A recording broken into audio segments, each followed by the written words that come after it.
Hey everybody, Ryan here at etrailer.com. Today on our 2018 Jeep Wrangler Unlimited JL, we're going to be taking a look at and showing you how to install the Demco Century Deflector.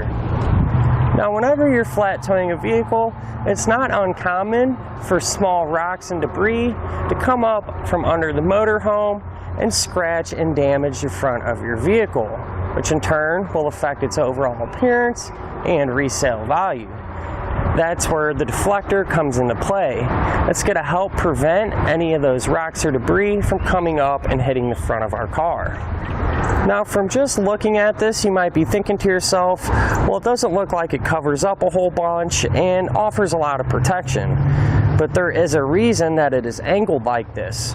And in fact, that's what separates this one from many of the others on the market. Since it's at this 30-degree angle, it's actually going to direct rocks and debris away from your vehicle. Now, in my opinion, this deflector looks very tough and rugged. And it's definitely more sturdy than some of the other ones out on the market. And just from feeling it and getting your hands on it, you can tell it's definitely built to last. Now, since the deflector is so durable and rugged, it doesn't mean that it's stiff as a board. It actually has some flexibility to it. Now, what that's going to do is help absorb those impacts from any rock or debris. And it's also going to have some give to it just in case, say, you hit a curb, it's not going to snap in half. Now, not only is this deflector going to help you personally, but it's also going to help out any motorists that might be traveling behind you. Since all motorhomes do essentially kick up some sort of small rock or debris, and since this actually deflects that down and away, anyone that is behind you isn't going to get hit with that same debris as well. Now this deflector is only going to be used when you are flat towing, and many of our customers actually wrote in that have flat towed without this type of deflector and experienced front end damage. Well, they said that they made the switch and are very happy with the results.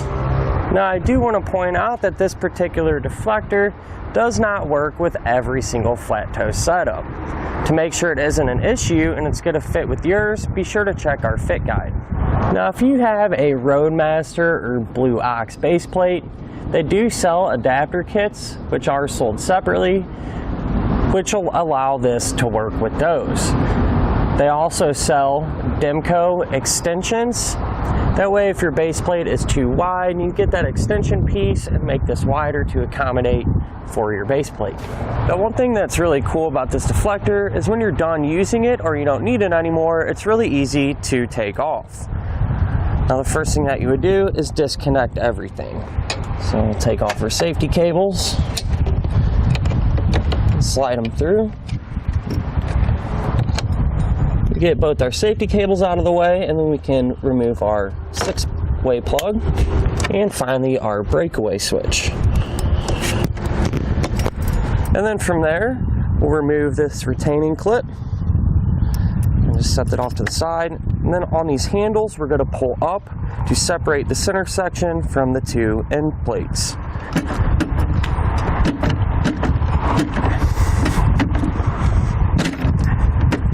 Makes it easier to take the top ones off first, and then you can slide the bottom one. Take your center section, just set it off to the side. Then you can grab each side plate and slide it out just like this.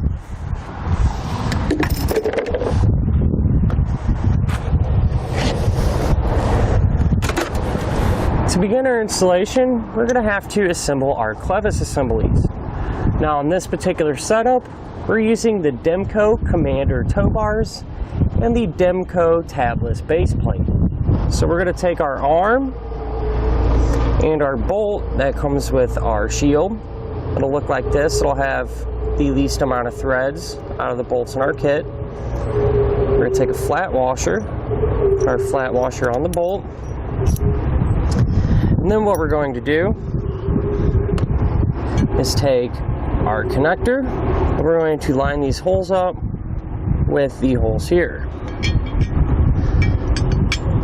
We're going to set it just like that, and then just put our bolt through enough to have it stick out just a tad. take one of our bushings, our plastic washers, get it through just like this. Now we can take the tow bar itself, and we're actually going to put this bolt through this hole. So line everything up and just push the bolt through enough that it comes out of the other side of the tow bar, because what we're going to have to do is put another one of these plastic white washers on. So we just get about flush, take our white washer on the other side. This can be kind of tricky to hold everything together, so just take your time. Once you have it lined up, push your bolt through, and that'll keep everything in place. And finally out to the other side. Now we're going to take another flat washer, and finally a nylon nut, and get it hand tight. Alright, so now what I'm going to do is tighten up our bolt. Now we don't want to get this so tight that we can't move it anymore. We just want to get it tight enough that there's a little resistance in our pivot point.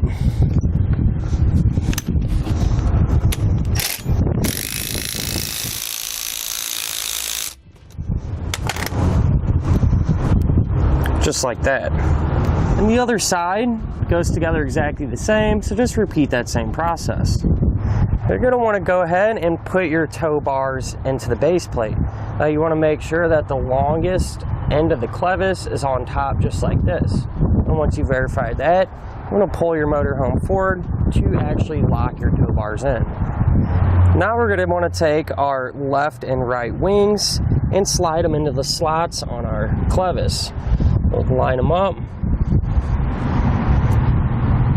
and push it into place. Now if you look at the back of our left and right plates, you'll notice these two keys, one at the top and one at the bottom. Now the others are going to be for our center section pieces. You'll see there's some openings in the center section, and what we're going to do is slide those onto those keyways. Kind of line it up. Line up the bottom one first and push down maybe an inch or two, and then that'll allow the top one to fall into place. You just push it all the way down until it's seated.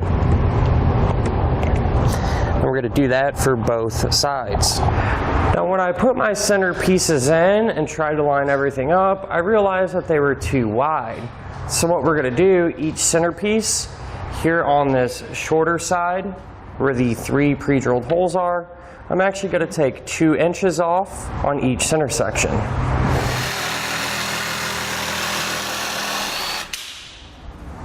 Now once we trimmed our panels, we put them back in the same position that we had them originally. Now that they fit in nice and tight, we want to make sure that all of our top pieces line up. So once we have them all lined up with each other, I just used a clamp to hold them in place. Now according to our instructions, we're going to drill 6 holes to connect our 2 center section pieces together. So I'm going to go 3 on each side. One about here, in the middle, and at the bottom. And the same right here, there, and there.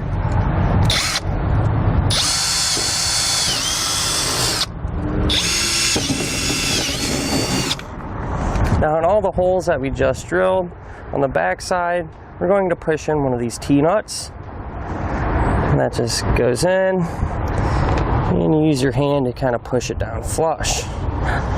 On the front side, we're going to take one of these truss screws. It's got a Phillips head on it. And it's a good idea to use a little bit of Loctite on the threads before we put it in. If you need some Loctite, you can pick some up on etrailer.com. Go ahead and get it started by hand. Threading it into that T-nut that we just put on the back side. And then we can just use a Phillips head screwdriver to make it all snug.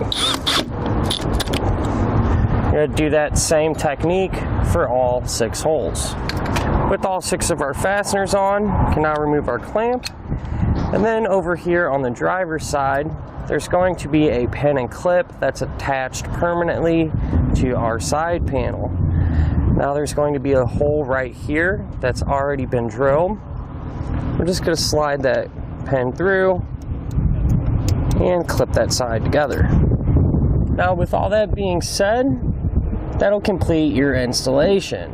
Now, however, depending on your exact setup, you may or may not have to make an opening to get your 7 to 6-way cable connected to the front, or your breakaway switch connected, and all of your other things. So if you do need to make a hole to run everything through, what I did is I just used a 2-inch hole saw and cut that section out right where I needed to run all my lines. Now we'll take it out on our test course, and you can see how stable it is, yet flexible when it needs to be. You can also see how well it's mounted to the front of the vehicle. You'll notice how much surface area it provides protection for us, giving us ample protection against any rocks or debris that may be kicked up from our motorhome. You can also see when making an extremely tight turn, the deflector is not going to make contact with the back of our motorhome. And that'll do it for our look at and installation of the Demco Century Deflector on our 2018 Jeep Wrangler Unlimited JL.